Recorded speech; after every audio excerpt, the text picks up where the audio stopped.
Well, hey, you guys, I am so excited about today's episode for a lot of reasons, because I think one of the questions we get when it comes to money is around kids and family, but also a specific segment when it comes to adoption. So I'm so excited that Marcy Bursac is joining us because she is an expert on this entire field and her heart is so big when it comes to the world of adoption. So Marcy, thanks for being here. I am so delighted to be able to spend time with you, Rachel, and to be able to share with your listeners what kind of I learned the hard way that hopefully can help them really make a dream that's on their heart. And I feel like we've just kind of been in the same circles, and specifically when it comes to, doing this financially wise as well has been a big part. So talk me through international versus domestic, timeline wise and financially, like how much it costs on each of those. Yeah. So when you go through adoption, you have three choices. You can do international, you can do domestic, or you can do foster care adoption. Yeah. So with international adoption, minimum you're going to spend is about $34,000 out of pocket through all of the travel expenses, legal fees, etc. Through domestic infant adoption, minimum is $30,000. So slightly less, still substantial, right? And then for foster care adoption, you're spending anywhere from $0 to $5,000, depends on the state. But all of that is then refundable through a federal tax credit. And then additionally, through foster care adoption, things like health insurance, dental insurance, typically states cover a significant portion until the child's 18. On top of it, some states even offer like childcare, so like before and after school programs, preschool, until the children are 13. So I often say that in the foster care space, this really has nothing to do with finances. Like it's not, can I afford this? It's really a question you ask with your heart of when a child's coming from a situation like this, can I really help them through this? And can I endure a lot of emotional things myself? For sure. Yeah. That's so good, because I do know, having a family is expensive, right? But even the process to get there for some people, depending on their journey, whether they're, looking to, do IVF or they're looking, for infertility treatments, whether they're looking for adoption route. I mean, like all of these to a point, some people say, oh my gosh, I just don't even know if we can afford to do this. And I don't know if I want to take the risk financially to try something that may not work out. Right. So there's like all these questions. And I feel like that's what I get a lot in my line of work. And people are like, what does this look like to cash flow this? Or what does this look like to be wise financially? But the beautiful thing is about this specific route, it is the least expensive. And in a way, I mean, I think our church is huge when it comes to foster care, and Tennessee Kids Belong is an organization that we pair so closely with. And like, it's one of the most beautiful pictures, I feel like, of life of these children. And all adoption is, for sure. But specifically in the foster care world, I'm like, there's something there. But what do you see the pushback for people when it comes to that specific lane when it comes to adoption? Yeah, well, there's stigma. And I'm just going to call that out. Like, there's just a stigma. And I think that's even where I feel so encouraged to go and share with people that yes, there's stigma, but it's not all true. Is there a bit of truth? Sort of, right? But in that, often what I hear families as I'm talking to them, and a lot of people similarly, I imagine, Rachel, that I hear from people that go the biological route, that kind of first trimester, you're really only talking to kind of your close friends and your significant other about anything you're thinking and feeling, because you don't want to tell everyone yet. And it's similar in the adoption space where you don't want to just tell everyone you're thinking this. And in fact, you don't want to just ask anyone questions because there's just a lot of judgment. You feel kind of weird to ask things like that, right? And so a lot of the common things I hear are things like, how do I know that I can handle emotionally connecting with a child that I'm not biologically related to, right? How do I know that I am capable of parenting? How do I know that I'm going to be equipped for all of the things that come up? And they're really healthy what ifs. I mean, John Deloney, right? He talks to us about fear is real and get knowledge. And so that's really where I encourage families is yes, these are real good questions. But oftentimes the questions that can kind of paralyze us are ones that are identical questions and fears if we were to have biological children. You have no guarantee so true that any of this is going to go one way or another. And a lot of it is just being humble, asking for help, whether you're learning from experts or you're talking to someone who's already gone down this path, or you're just telling a good friend, I just need a break, or I just need a hug. Advocating for yourself is really, really big in this space. And then a lot of it too is also addressing your own childhood wounds, because when you're in a relationship, usually one person tends to be gung-ho, and the other one's a little well, I sort of was on the same page with you, or I'm not exactly sure. And a lot of that is weighted, and I haven't done my own self-work where I need to process through my own wounds. So that can be a little bit of a barrier. And in fact, my husband was my first podcast guest, and there's a term called the reluctant spouse. So I was ready when we found the paperwork 5 years later, and he was kind kind of like, but I really love being single, like having no children. This is like, I have to give up freedom. And they're real things, right? It's real to recognize that like all of a sudden your life's disrupted by appointments and things that you have no idea how to predict. Yes. Oh, because it does. It can be an intimidating process to jump in. So what is like one of the first step or two for people if this is something that they're interested in, that they can kind of start going down this path? Yeah. Immediate step is check your heart. It's that simple. So, for instance, there's about 1/3 of people that pursue adoption for whether it's international, domestic, or foster care adoption. About 1/3 of people are impacted by infertility. And it's a real good motive. But at the same time, you've really got to check your heart of, am I going to be able to kind of grieving the loss of a dream I had? And can I set that aside so that I can help children that need help and not kind of project my expectations from that space. So it's really about you going, why am I doing this? Am I willing to kind of stick it out? Because no matter which path you take, there's a lot of ups and downs, and emotionally it's exhausting. And so it's you doing that heart work. That's the very first place to start. And I cover a lot of those questions in my first book, The Forgotten Adoption Option, is really you kind of sitting down, whether you're single or you're in a relationship, really talking through your why and making sure that like you're in a healthy spot to get started. That's so good. So I know state by state, right? Different laws when it comes to foster care. So on average, how many kids enter into foster care that never do get adopted or go back to their original parents or parent? Okay, here's the path of foster care. So just in case listeners are not as aware, children enter foster care because of abuse, neglect, trauma, or maybe there's like a loss, like a death in the family. So they're put into the system and the adults in their lives are supposed to get back on their feet and they're supposed to reunify. That's the entire goal of foster care. And that's the hope, right, for anyone. That's, they're reconciled together. Yeah. 50% of the time, the children return. 50% of the time, they don't. So that's where we have children in foster care today. So of all of the children in foster care right now, 30% are adoptable, meaning they're not going back home. There's already been a legal process to that. To put a number to that, it's 108,000 children. So roughly state by state, like I think America. Tennessee right now, it's a little over 1,000. Where I'm at Missouri, it's roughly about the same. And so the math on it is really intriguing. It's something like if one person from each Christian church across the country did this, we'd have no children waiting to be adopted. Like it's very solvable. Yes. That is one thing. Our church, we do a whole Sunday per year, one per year, that is all around this specifically. And that is one thing that, we talk about on the show a lot, control what you can control, right? Because there's a lot of things in the world and in life, you guys, and you all know this, like that you can't. But there are things that can be solvable in the world, right? And, I think there's some daunting ones like world hunger or something like that it's like, oh my gosh, it just feels so big. And there's organizations that come around it that, try to help with the problem. But when you put the specific numbers to this specific need, it is amazing, that you can see that it is solvable. And I think one thing we talk about giving a lot on this show, that it needs to be a part of your financial plan overall. And that looks like money. In one case, I really do. I'm a firm believer in that. I'm like, you need to be giving away money because I think it just helps in your heart in this entire process of learning of how to get control of your money. But you can also give your time. You can give other things. In some cases, you can give your life, like in a really big way with this, or plugging in. And this is where other organizations do so well, you guys, that if, fostering, if you're like, oh my gosh, we're just not in a position to do that right now.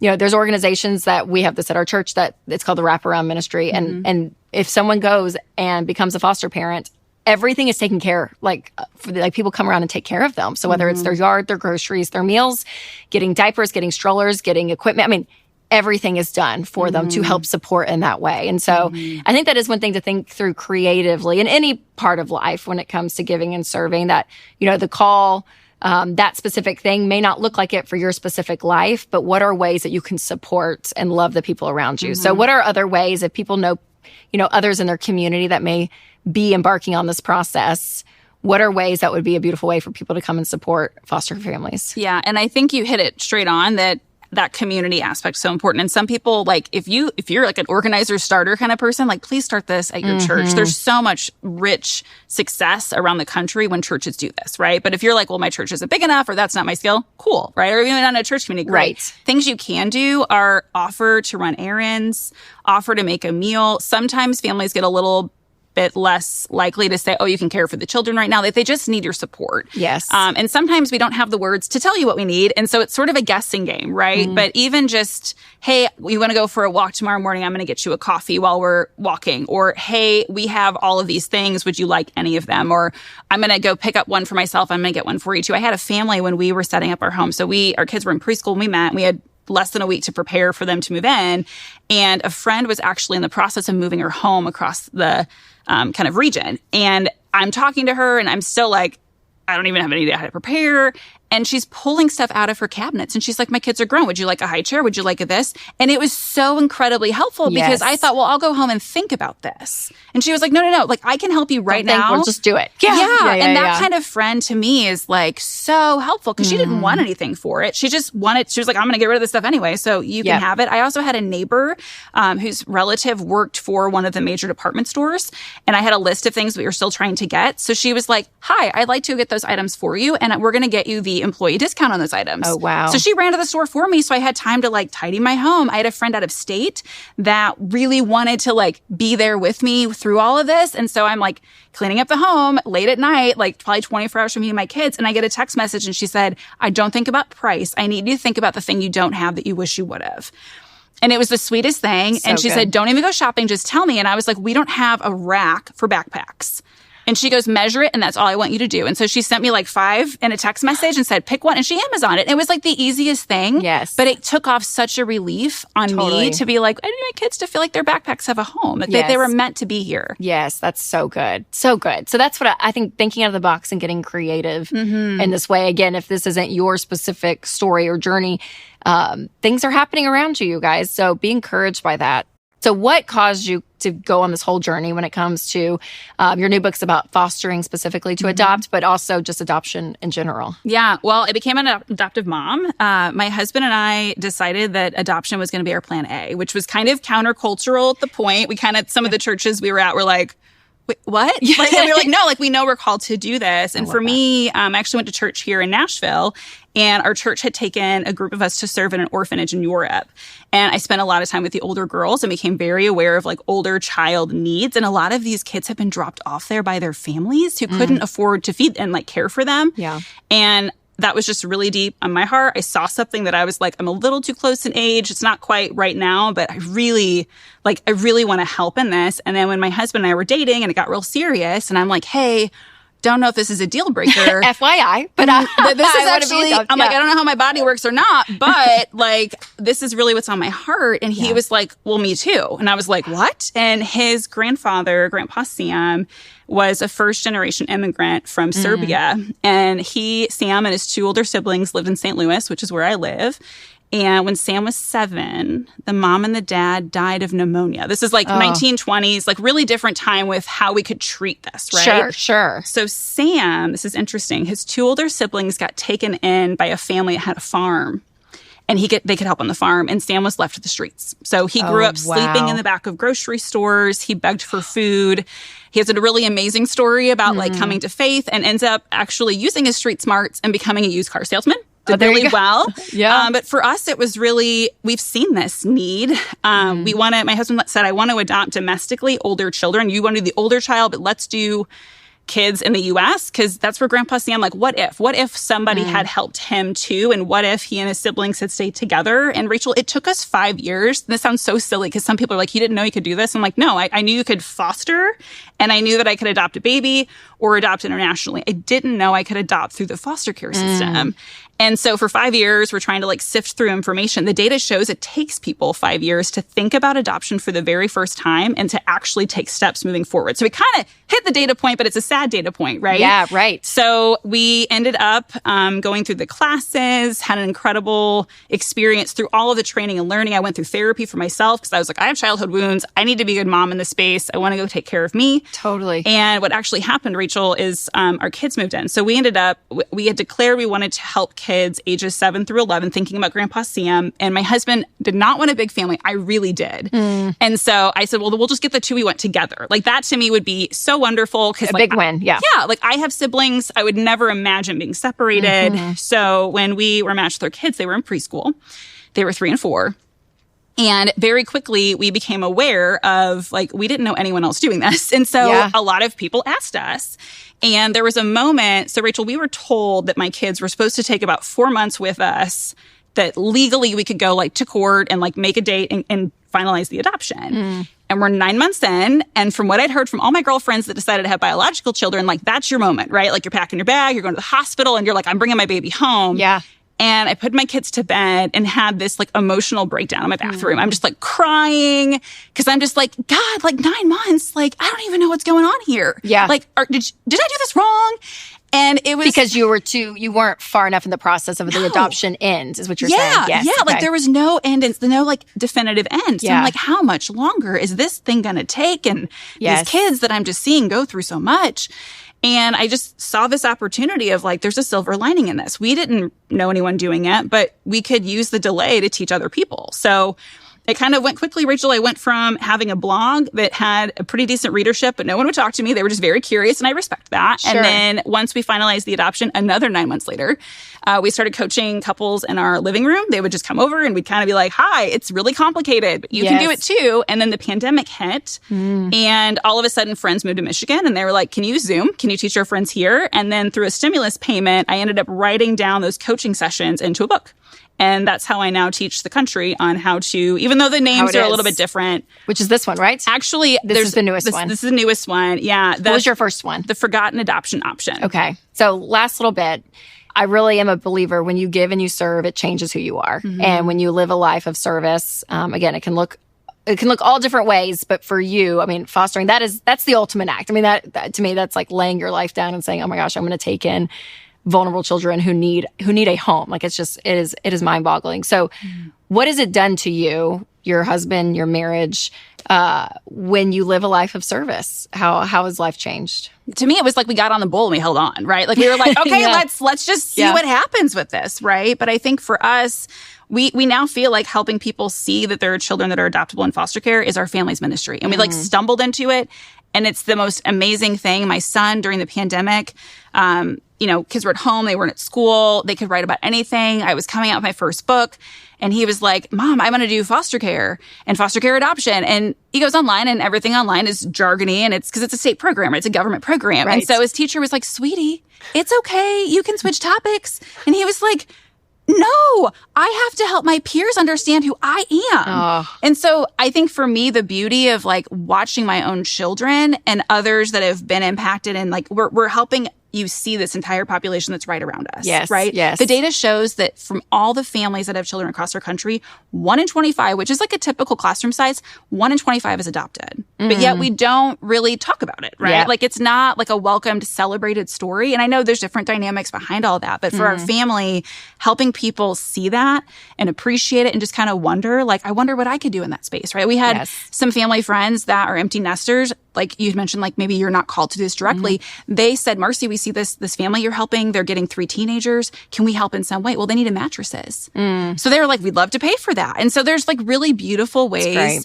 to do things. And I'll even mention too, Rachel, you were saying some different programs you're aware of. So the Dave Thomas Foundation for Adoption has something called the Adoption Friendly Workplace Toolkit. So when my husband and I went through this process, we went to our employers and we're like, we don't have adoption benefits. We'd like adoption leave. And they were like, okay, we don't do that. And so we pulled some templates off online, and they went and did this and, like, created some benefits for us.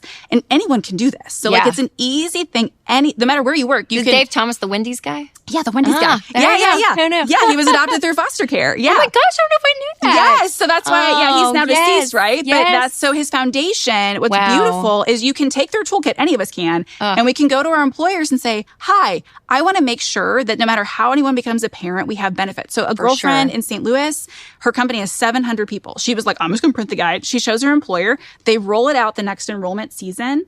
They had 2 families sign up to adopt right away. Because they simply had the support to take time off, have some leave. And I think currently across the country, there's at least a couple hundred companies that do this. So that's, like, an incredible, easy thing any of us can do. And then the second thing I want to mention is there's an organization called the Gift of Adoption Fund. And I've heard you talk about more than once that you and Winston like really want to help someone adopt one day. Yes. That's exactly what they do. They collect funds and give out grants across the country. And so you can even tell them, well, I really want to help someone like this, or this is kind of the scenario. And they help match that up and they help you make that dream possible. That's awesome. And then on top of it, there's an interesting subset in this space that a lot of times when you're adopted through foster care, about 30% of the time, you're adopted by someone you're kin to. So like grandma's helping or uncle, something like that.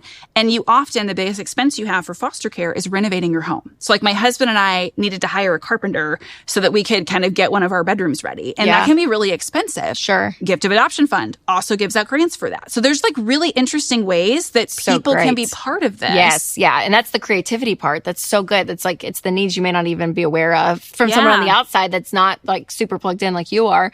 But the things around it that people dream up is just beautiful. It's so great. Oh, that's amazing. So incredible. Thank you, Marcy, so much for coming. And I love that you want to talk about this and show people how they can get involved. For sure. Sharing your story and all of it, because again, I think it's always so encouraging to put a face with a story. And I don't know. It's always one of those things that I'm like, okay, we're going to survive as a country. Like there's people out there that are doing amazing work and they're not always highlighted, people like you and your family. So, I'm so thankful that we got to share your story. And where can people find more out about you, what you're doing, your book?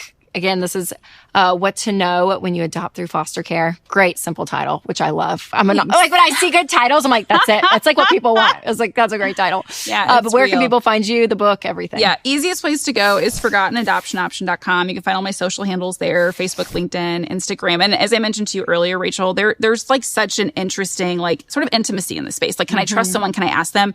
Anyone is welcome to reach out anytime and ask anything. I use my lunch hour. I actually have a day job in a whole different field. This is a volunteer project, a passion project. So I use my lunch hour and time when my family's at martial arts to help coach families. So if there's something on a listener's mind that they're like, I've always wanted, or I've always wondered, or this is really holding me back, just ask. Yes. I'm happy to help. Oh, that's amazing. Thank you. Thank you. And what a great resource, you guys, for her and everything that she's doing. So make sure to check her out. I'll put all that stuff in the show notes as well.